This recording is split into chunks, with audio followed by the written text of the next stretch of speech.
በዚች ዓለም ላይ ሁለት አይነት ሰዎች አሉ። አንደኛው ደግ ሰዎች ሲሆኑ ሁለተኛው ደግሞ መጥፎ ሰዎች ናቸው። ደግ ሰዎች ባይኖሩ ኑሮ መጥፎ ሰዎችን ለይተን ባላወቅን ነበር። መጥፎ ሰዎች ባይኖሩ ኑሮ ደግ ሰዎችን መለየት አንችልም ነበር። ዛሬ ደግሞ ሰኒ ሳሎን ላይ ተቀምጣ ስታለቅስ ተገኝታለች። ጊዜ ሁለት ነው የሚሉት እንደዚህ አይነት ነው። አንደኛው ዛሬ ላይ በእኛ ላይ ነገ ደግሞ በአንደኛው ሰው ላይ። አሰላሙ አለይኩም ወራህመቱላሂ ወበረካቱ። ውድና የተከበራችሁ ቤተሰቦች እንዴት ናችሁ? እንዲሁም ለክርስቲያን ወገኖች ሰላም ጤና ይስጥልኝ ያለው። ዛሬ ደግሞ ጽናት ክፍል 60 ላይ መጥቻለሁ። እንደሚታወቀው የባለፈው ቪዲዮአቸው ላይ መጨረሻ ላይ ለማስታወስ ያክል ጽናትና ኩሩቢ አንድ ላይ ሆነው ወደ ምሩ ቤት ወይም ናሆሚ ቤት ለመሄድ ዝግጁ የሆነ እያለ ነበር ቪዲዮአቸው የተቋረጠው። ዛሬ ደግሞ እንዳያችሁት ቪዲዮአቸው ላይ ሰኒ ሳሎን ላይ ማን የደወላትም ስሙን ባናውቀውም እያለቀሰች ትገኛለች። በነገራችን ላይ ሰኒ መጥፎ ሰው አይደለችም። ለሁላቸውም አስታራቂ ወይም እንደ ሽማግሌ ቅርብ የሆነች ልጅ ነች እና ነገሩ ምን እንዲያስለቀሳት ባናውቅም ግን እያለቀሰች አይተናታል በከፊል። እንደገና ደግሞ ጽናትና ኩሩቢ ወደ ናሆሜ ቤት ወይም ማራዊት ቤት እየሄዱ እያለ መንገድ ላይ ጭቅጭቅ ጀመሩ። እየደረስን ነው እያሉ ኩሩቢ ራቀሳ ብሎ ሲጠይቃት ሰኒ ሰሞኑን ደውላልሽ ነበር ወይ ሲላት አይ አልደወለችም ብላ ጽናት ስትመለስ በዲግ ብላ ጽናት ያ እኮ ነው የኑሄሜ የሂሩል ቤት ይሄ ነው እኮ ብላ ስታሳየው ለኩሩቢ፣ ኩሩቢ ደግሞ ሂጅና ቆርቆረሽ ሰላም ብለሽ ሆነ ይላታል። በዛ የተነሳ ጽናት ደግሞ እኔ እኮ እንደዛ አልነበረም ያልኩት ለምንድን ነው የሂጅ ሰላም ምለው ስትለው ለነገሩ አንቺ ተጨቃጨቅሽ አይሆንልሽም ብሎ ኩሩቢ ጽናትን ይነግራታል። ጽናትም ለምን ተናደርክ ቆይ ብላ ስትጠይቀው ኩሩቢ እኔ ኩሩቢ ምን ያናድደኛል ለቤት ሰራተኛ ብሎ ኩሩቢ መልስ ይመልሳል። ጽናት ለምን እናደዳለሁኝ ስራ አይደለ የቤት ሰራተኛ ነው ወይ የምትለይ? አልናደድም አላፍርበትም ስራዬ ነው ብላ ትመልሳለች። ኩሩቢ ደግሞ ምን ነው በሙሉ ስምሽ ስጠራሽ ትናደጃለሽ ብሎ አላት።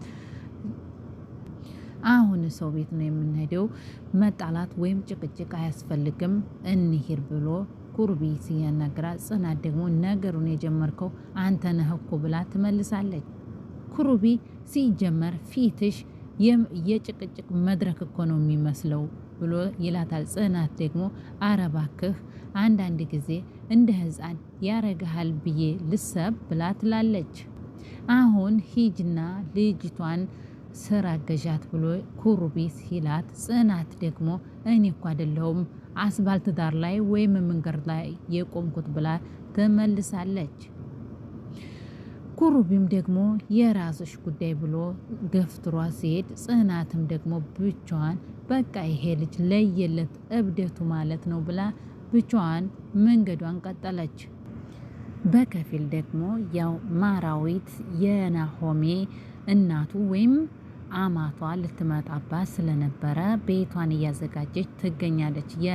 እያዘጋጀች በነበረችበት ሰዓት ላይ ናሆሜ ቆርቆሮ ሲገባ እንደዚች ላይ ታታሪና ቆንጅዬ ሴት አግኝታ የማንናት ትጠላለች ብሎ ያናግራታል ናሆሜ ለማራዊት። ማራዊትም ምን የጎደላለ ናሆሜ ወይ ብሎ ሲላት፣ አዎ የጎደለ ነገር አለ ባለቤቴ ማረፍ አለባት ብሎ ራሷን ስሞ ቁጭ ያረጋታል። ወንድ ልጅ ማለት እንደዚህ ነው። ለሴት ልጅ ክብር ያለው ልጅ ወንድ ጎበዝ። እናመሰግናለን ናሆሜ። ብዙ አጋጣሚ ለሴት ልጅ ያለ ክብርና እንክብካቤ እጅግ የላቀና ምስጋና ነው ማለት ነው። እናመሰግናለን ብዙ አጋጣሚ ማራዊትን ላከበርክልን ማለት ነው።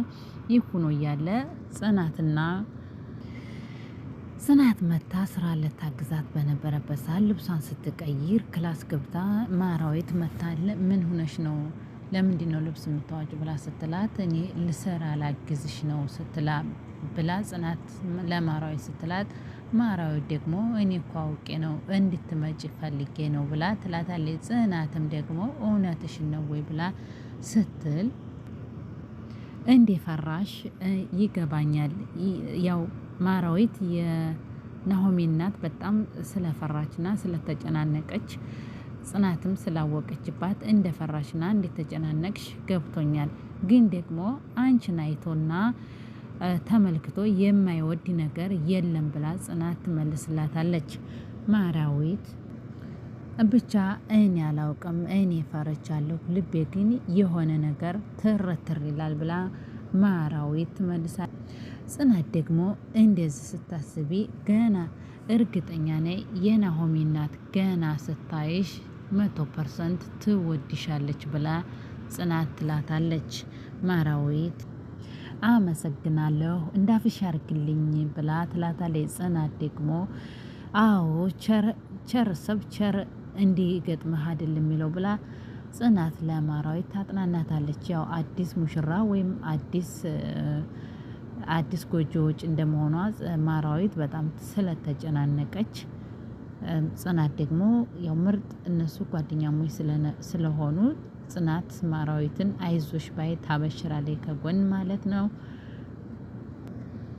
በከፊል ደግሞ ናሆሚና ኩሩሚ በአንድ ላይ ቁጭ ብለው ምን ነው ይሄን ያክል ናሆሚ ምን ነው ይሄን ያህል ጊዜ ፈጀባችሁሳ? የስንት ኪሎ ሜትር የምትሄዱ አትመስሉም ወይ ተቀምጣችሁ ብሎ ሲለው ኩሩቢ ደግሞ አታውቃቸውም ወይ ሴቶቹን የሚካያጅ ጉድ ሲቀባቡ ቶሎ አይወጡም ብሎ ኩሩቢ ለናሆሜ ይመልሳል። ናሆሜ መቼም ጽናትን ሚካያጅ እየተሰራራች ነው ብለህ አትለኝም፣ እሷ ይኸውልህ ጽናት በተፈጥሮዋ ነው የምትራመደው ብሎ ናሆሜ ኩሩቢን ይለዋል። እውነቱ ነው፣ ጽናት በተፈጥሮዋ ሚካያጅ ምናምን አትቀባባም፣ የተፈጥሮዋን ውበት ይዛ ነው የምትጓዘው። ኩሩቢ ባትቀባባም ባዝሊም እኮ ለራሱ ለመቀባት ፎርም ያስፈልገዋል ብሎ ሁለታቸው እየተጨዋወቱ ያለ የናሆሚና ድንገት ትደውላለችና ያው ትመጣለች ተብላ በጉጉት እየተጠበቀች ስለነበረ እንዳጋጣሚ ደውላ እነሱ ሁለታቸው እየተጫወቱ በነበረበት ሰዓት ድንገት ስትደውል እማዬ ወይ የት ደረሽ ብሎ ናሆሜ ይላታል። የማዘሩም ደግሞ አይ ዛሬ መምጣት አልቻልኩም ጎተማ የሚባል ሰውዬ ያው የምታውቀው እሱ አርፈዋል ብላ ማዘሩ ለናሆሜ ትነግረዋለች። ናሆሜም ደንግጦ ወይ ምን ሆኖ ነው ምን አጋጠማቸው ብሎ ይለዋል። እሺ በቃ እናቴ ዛሬ ካልተመቸሽ ነገ ትመጫለሽ ብሎ ስልኩን ዘግቶ ከኩሩቢ ጋር ሲያወሩ ናሆሜ ኩሩቢ ጎተማኮ ሞተ ብሎ ይነግረዋል። ኩሩቢም ደግሞ እኔ ያላወቅኳቸውን ጎተማ የሚባሉ ሰውዬ እያለ እዚህሳ ይሄ ብስኩት ምናምን የሚሸጠው እንደውም ምን እያረክ ነው ብሎ ሲገርፍ የነበረው ብሎ ሲል አስታወሰ። ይህ እያለ ጽናትና ማራዊት ኩሽና ገብቶ ጽናት ማራዊት በጣም ስለተጨናነቀች ጽናት አብሽሪም ምሩዬ የሰራሽው ምግብ ቆንጆ ነው ብላ ትላታለች። ማራዊትም ደግሞ እንደ አፏን ወርቅ ያርገው ብላ ትላታለች። ማራዊት አማትሽን ደግሞ ማራዊት ቆየች እኮ ስትላት ጽናት ምነው አማትሽን አንቺ ነው እንደምታያት ብላ እየሳቀች እያለ እኔ እኮ በመካከል እረሳለሁ አንቱ እያልኩኝ ነው የምለውና ብላ ስትላት ጽናት ከት ብላ ሳቀችባት። ምሩም ደግሞ አንቺም እኮ የኩሩቢ እናት ሲመጡ እንደዚህ ነው ውልንቅጥሽ የሚጠፋውና የምትጨናነቂው ብላ ምሩ ትነግራታለች። ጽናት ደግሞ እኔ እኮ ሰራተኛ ነኝ ብላ ስትላት ምሩ ደግሞ እኔ ላስታውስሽ አይደለም ጽናት ወይ ታይ እንደዛ አትበይ ብላ ትላታለች። ጽናትም ደግሞ አውቃለሁ እኔ ልታስታውሽኝ አይደለም ግን ሀሳብሽና ምኞትሽን ለመግለጥ እንደሆነ ገብቶኛል ብላ ትላታለች። ማራዊት አስከፋውሽ አይደለም ምሩ ብላ ትላታለች። ጽናትም ደግሞ አረ ምንም አልከፋኝም ወይም አልተቆጣሁም ብላ ስትላት እልቅስ እማዬ ተምጡ ሳሎን ላይ እንጠብቃቸው እንዳያጡም ብላ እንሂድ ብላ ጽናት ለማራዊት ትትላት ማራዊት ደግሞ ግን ወይ ዛሬም ደግሞ ወይም አሁንም ሀሳብሽን አልቀየርሽም ወይ ከኩሩቢ ጋር ያለሽን ነገር ብላ ትላታለች። ጽናትም ደግሞ አላውቅም ዛሬ ላይ ኩሩቢ ራሱን እየጎዳና ራሱን እየጣለ ነው ብላ ጽናት ለምሩ ትነግራታለች። ምሩ ፍቅርን ግን አትጉጂ፣ መጨረሻሽ አያምርም፣ ግን አንድ ነገር ልምከርሽ ብላ ምሩ ትነግራታለች። ልብሽን ስሚ ብላ ትመክራታለች። ጽናትም ደግሞ እሺ ግን ደግሞ አባቴ ብላ ስትል ማራዊ ደግሞ አቁሚ ደግሞ ገና አይቶና ተረድቶ የሚያነብ ወይም የሚያውቅ አባት እያለሽ ገና ምንም የማያውቁ ተነግሯቸው የራሳቸውን ስሜት የሚያዳምጡት እንኳን ማንም አላገዳቸውም ብላ ምሩ ትመክራታለች።